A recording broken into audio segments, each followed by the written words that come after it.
Hello beautiful soul! Welcome back to my channel. This is my channel. I'm from Japan, Kabayan Gemini. This reading is for you. Tingnan natin na iyong 14 to 20. Maraming salamat muna sa mga subscriber, new subscriber, cross-watcher, at sa mga bagong pasok dyan. Welcome na welcome kayo sa bahay ni Ate Aimee. Salamat din sa nakataba ng puso ninyong mga comments. At sa mga nagpa-personal reading, marami pong salamat. Kung gusto niyo na energy nyo lang talaga, ang gusto nyo makuha natin, all the details is in description below. General reading tayo, Gemini. Kunin mo lang ang sayo at itapon ang hindi naman sayo. Maring vice versa, energy mo, energy ng person mo, energy ng malapit sa puso mo, nangyayari, or mangyayari pala. Use your own intuition, lawakan nyo ang inyong isipan. Wala sa baraha ang kapalaran ng tao. Lagi nyo tatandaan yan. Kayo pa rin ang makapagdidesisyon nito bandang huli. Kung ano man ang mga warning sign, hindi po yung negative, it's a warning para magkaroon din kayo ng idea.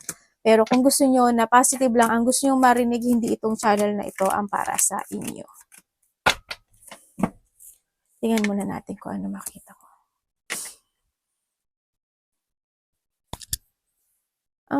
Okay. Magkakaroon ka daw ng isang decision making to pursue, no?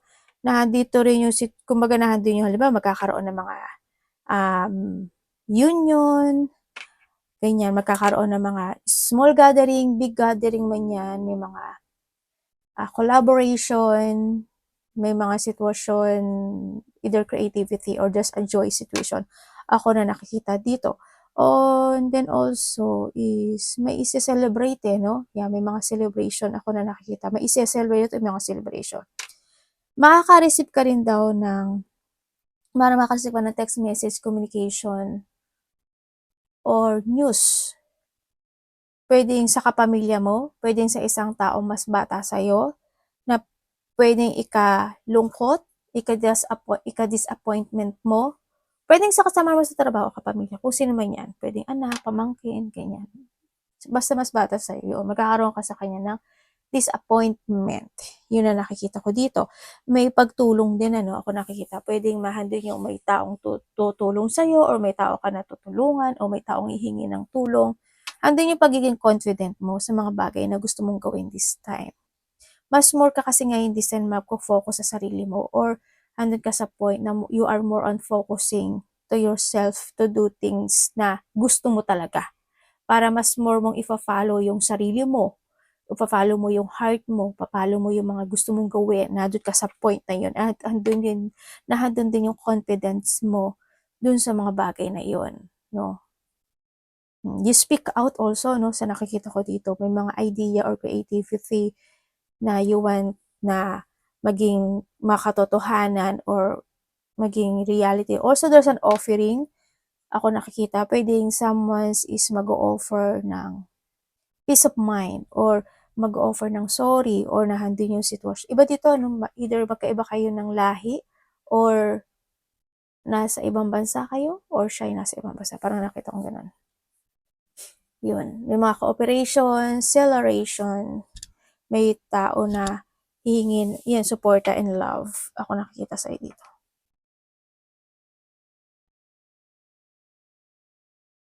Parang meron kang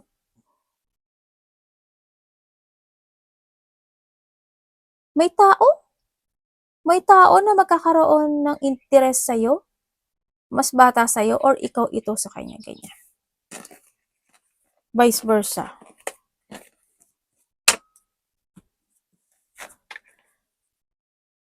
(18, 28, 33, 36, 23. Meron tayong Virgo, Scorpio, Sagittarius, Libra, and Cancer. Okay. Nahandito yung pagiging loyal mo, or there is someone here na very loyal sa iyo, no? Pwedeng anak mo, pwedeng karelasyon mo, a person who's connected siyempre sa iyo. Or maybe this is you, no? So nakita ko, may mga magkakaroon ka ng pakipag-usap or quarrel sa isang lalaki. Yun na nakikita ko dito. Malapit to sa'yo. Ito taon na to, malapit to sa'yo. Yan. Kakaroon ka daw ng Ganun. Pwedeng magkakaroon ng pag-uusap. To do things. Pwedeng ganun. Kung ano man yan. Pwedeng may mga situation na want to resolve. Pwedeng ganun sa iba. O kaya or pwede rin na may ikaka-worried siya sa'yo or ikaw ikaka-worried mo sa kanya. Pwedeng ganun. Or maybe you are worrying sa kanya. Mga ganun sitwasyon. Ako nakikita sa'yo dito. You are more on focusing or kung ano yung mga main concern mo or ano yung purpose mo in life. May mga want to fix sa nakikita ko sa'yo dito. Parang nahandoon yung may mga desire or may mga bagay ka na gustong aksyonan in a past situation. Pwedeng ganun. Gustong resolbahan. Pero sabi dito, nasa sa'yo na yung susi na yun. Ibig sabihin, the answer, the result, the fulfillment, and the change of destination is in yours. Kung ano yung mga bagay na want to fix or to resolve, yung mga ganon. And kumbaga, yung iba sa inyo is you feeling burden or nahandoon, pwede rin napagod ito sa iba. May mga ikinai-stress, may mga kalungkutan, o may mga iba dito is there's a big problem. Ako nakikita sa iyo. Hindi naman kayo lahat yan. Yan. May mga big problem situation, may mga kalungkutan, may mga pasanin ako nakikita sa inyo. May mga konting delay in some aspect of your life. And then, ang nakikita ko rin dito is there's a depletion or pwedeng may taong may sakit. Hindi ko alam kung ikaw or someone is pwedeng may sakit siya o may nararamdaman siya. O kung sa sarili mo naman, baka may sakit ka, masama yung pakaramdam mo. Ganyan, pwedeng gano'n, no? Kaya nakikita ko yung nakikita ko yung energy mo na medyo low yun sa iba sa inyo. Yun ang nakikita ko. And then, mag-ingat ka rin, losing something valuable sa'yo. Ang nakikita ko sa'yo dito. Pwedeng mananakawan ka. Pwedeng mahuhulugan ka ng mga mahalagang gamit. Pwedeng, basta kung ano man losing something valuable sa buhay mo. Mga ganyan. Yun ang nakikita ko. Ingat ka na lang. Baka maraming daga sa inyo, no? Sabi niyo may mga alaga kayong aso, pusa, hamster, ganyan. Sabi sa inyo. O kung ano man yan. Anak, baba ka muna.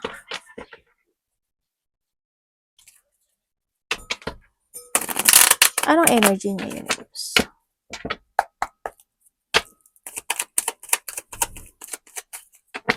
Sabi dito yung the answer is in yours. Yung solution daw is nasa sayo.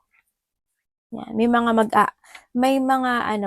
idea kang na maiisip or there's mag-a-unlock na isang sitwasyon sa buhay mo. Energy ni Gemini. Yung iba dito, may mga gusto kayong gawin pero there's a limitation no? Parang nagkakaroon ka ng limit. Ganyan. May challenge ka, no?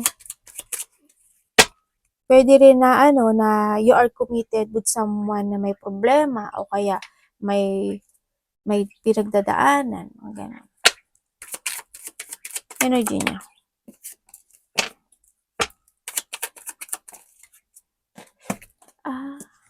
Tayo dyan.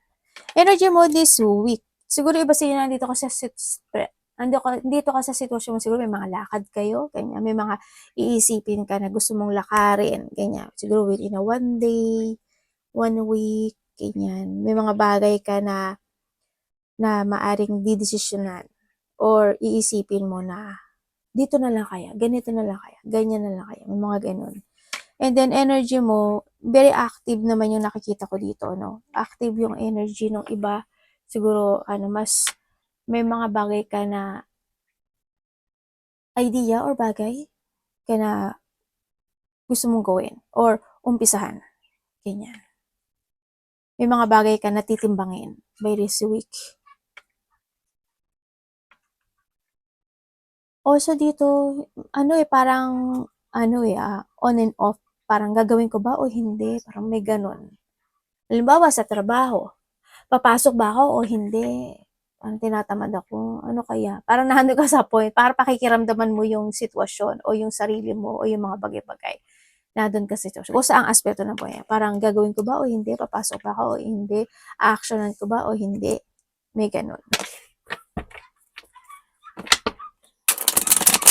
Pagkalito, pwede may mga malilito ka parating.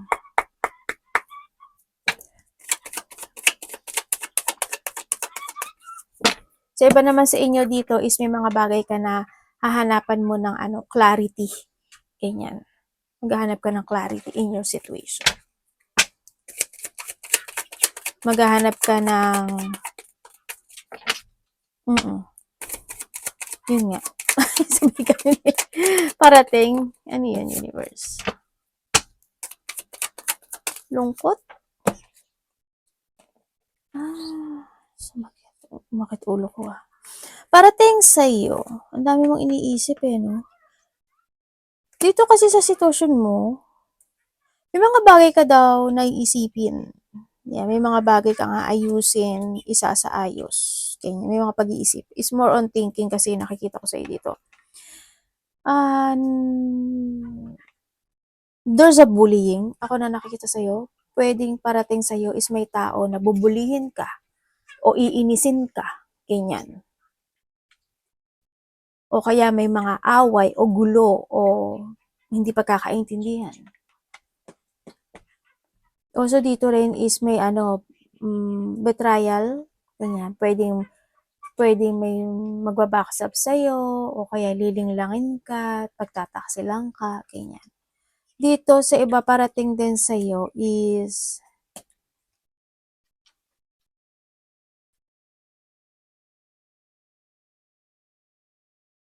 you want to let go or you want to go out sa isang sitwasyon na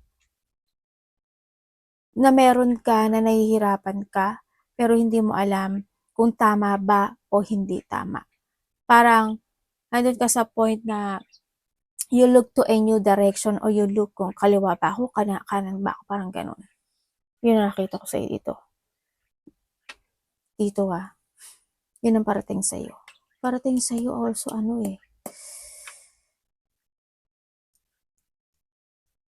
pwede may mga union sa iba. Pwedeng merong tao na makikipag-union sa'yo or ikaw ito sa kanya.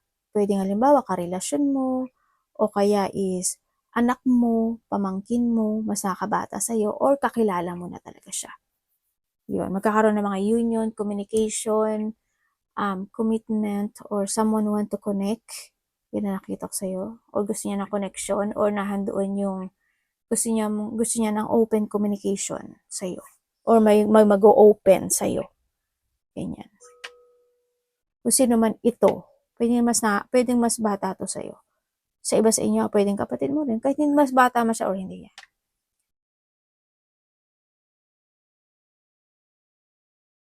Yung iba sa inyo, may mararamdaman daw kayo na siguro may mga mananakit sa inyo. Hindi ko alam kung masama talaga yung pakiramdam mo. Kung may mga ubo, sipon, masakit ang lalamunan, minamalat, ganyan. O kaya masakit yung balikat, batok, balakang, likod, bandang likod, kung ano man yan. Yun ang mga parating sa'yo. Also, may malalaman ka raw katotohanan. Or may information na darating sa'yo. Ano dapat niya iwasan? May magtatapos sa buhay mo, no? There's an end of a cycle happen sa buhay mo.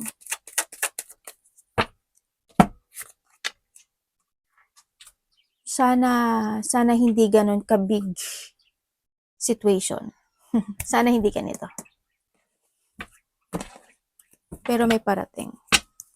Pwedeng halimbawa, tapos na yung utang mo. O kaya tapos na may mga magtatapos kasi. May paglipat din ako nakikita. Halimbawa, lilipat ka ng trabaho, lilipat ka ng lugar, ng place, ng bahay, kung ano man yan, paglipat. Ng karelasyon, joke. Yan, may mga paglipat, may mga bagay na isa sa ayos, pwedeng ganon sa iba, or iba dito is cleansing ito, no? Pwede may mga bagay ka na lilinisin, magtatapon-tapon ka, pwedeng ganon. Yan, mga parating sa iyo. May mga may moving on no?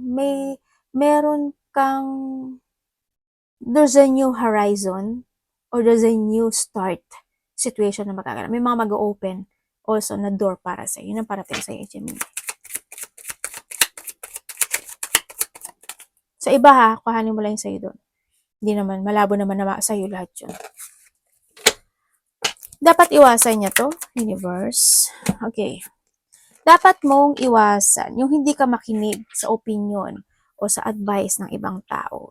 Lalo na kung okay naman yung advice niya, ganyan. Iwasan mo rin yung sadness, yung ma-unfocus ka sa mga pangarap mo sa buhay mo, magpabaya, being a bitter o yung mga taong bitter, yung mga being a cold or mga taong cold.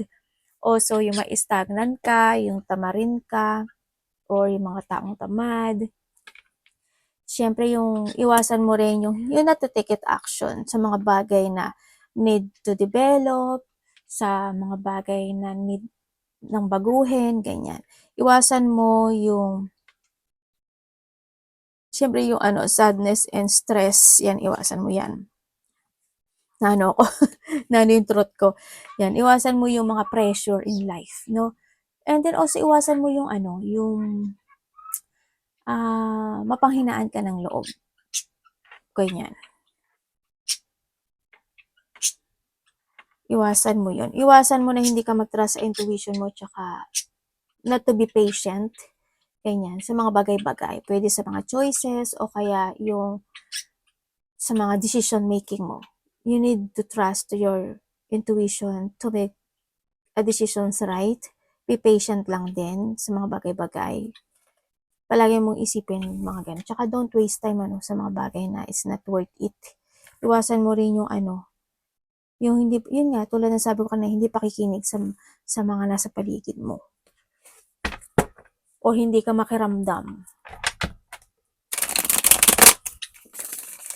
Love, kapatid, anak, magulang, karelasyon, kaibigan, pamilya.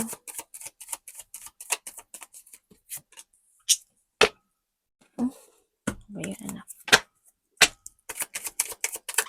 Sa baba kaya kayo, anak? Mga anak ko nandito sa taas eh. Okay, when it comes sa love, ba, kanalo talaga to. Kung kayo is single, is magkakaroon, magulo kasi either magkakaroon ka ng mga choices sa mga single dyan, magkakaroon ka ng mga choices, may mga bagay ka na iilusyonin, may mga bagay ka na mahata ka ng pase mo pero if you're focused doon, nasa iyo yun. Pero kung tataha ka ng bagong destination into your life, is may darating sa'yo. Actually, mapagpipilian mo pa nga ito. Yan, ang nakikita ko dito. Sa iba sa inyo is, dalawa siya. Dalawa to. Sa iba dito, dalawa to. Pwedeng marimimit mo siya by the social media or networking o kaya pwedeng friend mo na siya. Pwedeng iba dito is a friend to friend or friend. O kaya makikilala mo siya sa isang mga gathering. Ganyan. Yan ang nakikita ko. Sa mga nagkahiwalay naman, dito kasi sa sitwasyon mo, isa is napaka-patient, no?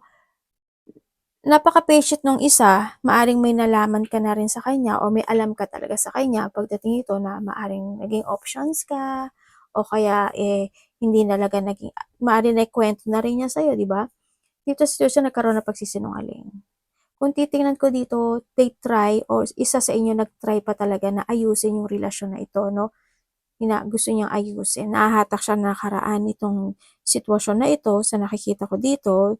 Handun pa rin naman yung pag-i-spy niya sa'yo or maybe you're spying also this relation past sa nakikita ko dito. Iba dito, hindi sa your friend or handun yung sitwasyon na sinasabi niya na mahalaga ka pa rin sa kanya. They want to talk to you and may sasabihin daw siya na isang katotohanan. Actually, may nagpapayo rin sa kanya dito sa nakita ko dito. Maaaring busy to or ikaw ang busy o nahandun yung sitwasyon na parang they want to depend yung sarili niya pagdating sa'yo in this relation kasi gusto niya ng pagsasaayos. Or maybe this is you, Gemini. Yun na nakikita ko dito. Ang nakikita ko naman sa mga magkakarelasyon is maaaring magkaka-receive ka sa kanya ng gift or you giving a gift, yun, o kaya maaring isa sa inyo is very understanding, no, sa mga bagay na nangyayari in this relationship. Yun. Pero hoping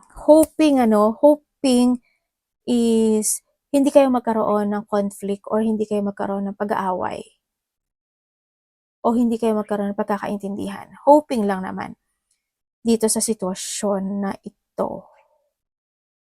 Pero sa isa sa inyo is maraming tumatakbo sa isipan eh. Hindi ko alam why, pero marami siyang tumatakbo sa isipan niya. Pwede rin na either siya is super busy or ikaw is busy or maybe you are night shift, gano'n. Or hindi gano'n nakakatulog. Pero medyo may stress ako na nakikita in this relationship. Kanya, may mga sitwasyon na inaalala, stress, may mga bagay na gustong ayusin o isa sa ayos. Yan ang nakita ko. Nag-aaral kayo o may pag-aaralan? Pwedeng ikaw or siya para may pag-aaral ako nakikita. Ba dito may mga magkakaroon kayo ng mga siguro mga chill-chill, ganyan. Magchi-chill-chill kayo. Magkikita-kita kayo ng mga friend nyo, ganyan. Ano yun? Legit ano ko na dito siya sa gilid, sa harapan ko. Andiyan tumate. Andiyan ka talaga, anak. Tingnan natin yung money mo. Basta masabaan mo pa yung patient nyo, ha? Pagdating, dito sa relasyon na to, may malalaman kang katotohanan. Or pwedeng may sasabihin siya sa'yo. Like, hindi ko alam kung alam mo na siya or hindi. Sa iba dito, pwedeng magugulat ka. Ganyan. Sana hindi separation yun. Pwedeng, basta, may malalaman ka katotohanan o may mangyayaring pagbabago dito sa relasyon.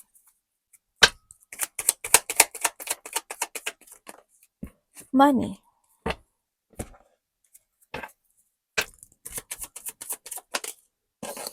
Batu to.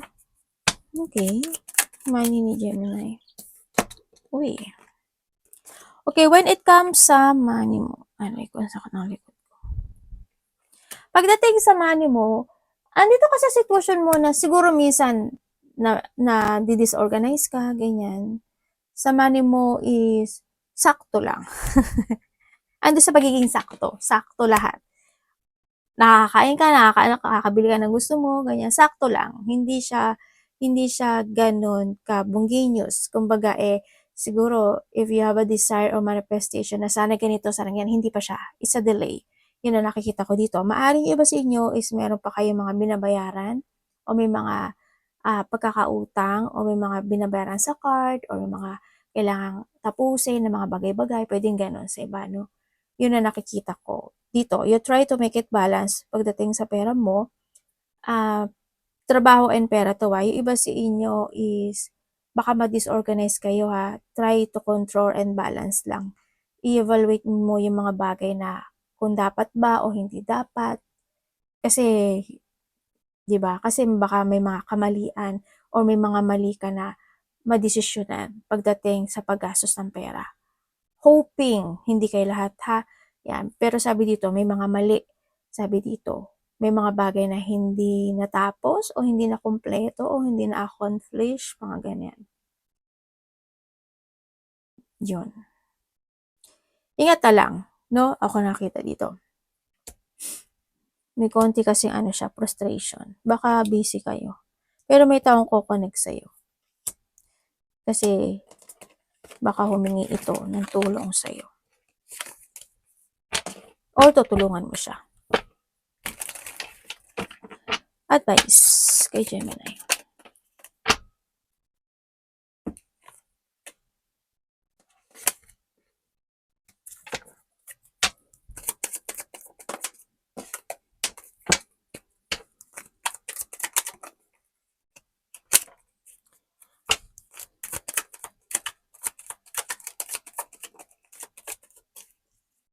Okay, when it comes to advice. Okay, tingnan ko muna ha. Dito sa sitwasyon mo is may pag-isolate o may mga frustration or nandun yung sitwasyon na there's a cheating. May sabihin mo mag-cheat. Pwedeng dadayain ka, lolokohin ka, magsisinungaling, o ibibetray ka niya, ganyan. Pwedeng kaibigan, or pwedeng karelasyon. Sa iba naman sa inyo is may mga chismis. Yeah, may mga tao na malalapit sa iyo. Diyos ko po, malapit pa talaga. Yeah, may mga tao or may taong malapit sa iyo na hindi totoo. Pwedeng ichinichismis ka niya, ganyan. Unexpected a blow of emotion happen na darating.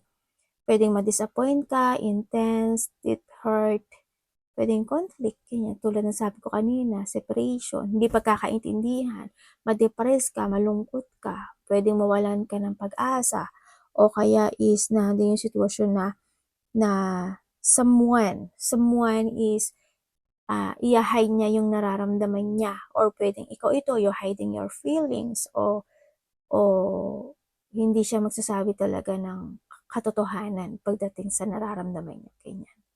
May taong ganun ako nakikita. Yun. Also may pag-iwan. Hindi, manipulative. May taong magmamanipulate or mamamanipulate ka o imamanipulate ka. Or maybe this is you. When it comes sa advice, you need to escape sa isang sitwasyon na is not working to you anymore. You need to getting away with something. And kailangan mo na rin na mag-umpisa ng simula sa sitwasyon, umiwas ka sa mga tao na hindi makakagod sa'yo. And then also is kung may mga bagay na kailangan mong pag-isipan kasi nasa sa'yo si Ki, kung ano yung mga kailangan solusyonan, baguhin, tapusin, ayusin, gawin mo. Pagtiyagaan at pagpursigihan, at you need to keep fighting sa mga bagay na pinagdadaanan mo this time o pagdadaanan mo. And mag-share ka rin ng problem sa mga tao. Sa tao na trusted mo na hindi ka ibebenta, ganyan. Forgiveness, also acceptance is needed. Try to heal and try to recover any situation of your life. Ganyan. Enjoy your life, no? Maiksi lang naman ang buhay ng tao. Kailangan, huwag ka more on mag-focus sa frustration or sa mga chismis sa paligid mo, or focus to your energy, focus to yourself to enjoy, ganyan. Try to collaborate, try to joy, try to celebrate, or try to cooperate or collaborate sa mga tao na pagkakatiwalaan mo. Yung mga tao na, hindi yung mga tao na nagbababait-baitan sa harapan mo. Yun. Umiwas ka sa frustration. Arigatou namaste, God bless.